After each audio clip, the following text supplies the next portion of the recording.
여러분 안녕하십니까? KBS 뉴스 930입니다. 이재명 대통령이 잠시 후 청와대에서 신년 기자회견을 갖습니다.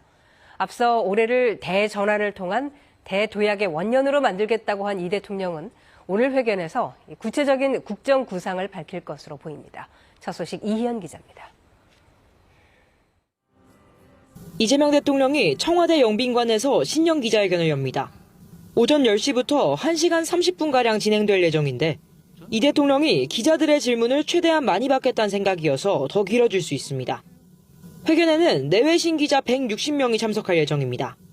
지난 기자회견과 마찬가지로 약속대로는 없습니다. 대통령과 기자 사이에 자유로운 질의응답이 오가는 방식입니다. 신년 기자회견 슬로건은 함께 이루는 대전환, 모두 누리는 대도약입니다. 앞서 이 대통령이 신년사를 통해 밝힌 비전을 토대로 집권 2년차 국정 운영 방향을 구체적으로 설명할 계획입니다. 이재명 대통령은 2026년 대도약 원년을 맞아 대전환을 위한 국정 구상을 소상히 밝힐 예정입니다. 지방주도 성장을 위해 행정통합 필요성을 강조하고 있는 이 대통령이 추가로 어떤 설득의 메시지를 내놓을지도 관심입니다. 북한의 무인기 침투 주장으로 남북관계 변수가 추가된 가운데 해법을 내놓을지도 주목됩니다. 미국의 반도체 관세 압박과 베네수엘라, 그린란드 사태 관련 질문도 예상됩니다.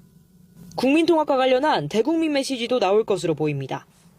검찰개혁 후속 입법과 이해운 기획예산처 장관 후보자 논란 등 민감한 정치 현안에 대해서도 대통령이 직접 입장을 밝힐 것으로 전망됩니다. 부동산 문제와 환율 급등에 대해 어떤 정책적 대안이 나올지도 지켜볼 대목입니다. KBS 뉴스 이희연입니다.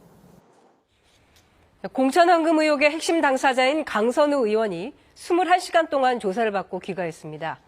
앞서 김경시 의원에게 받은 1억 원을 전세자금으로 썼다는 진술을 확보한 경찰은 사실규명에 수사력을 모으고 있습니다. 김민혁 기자입니다.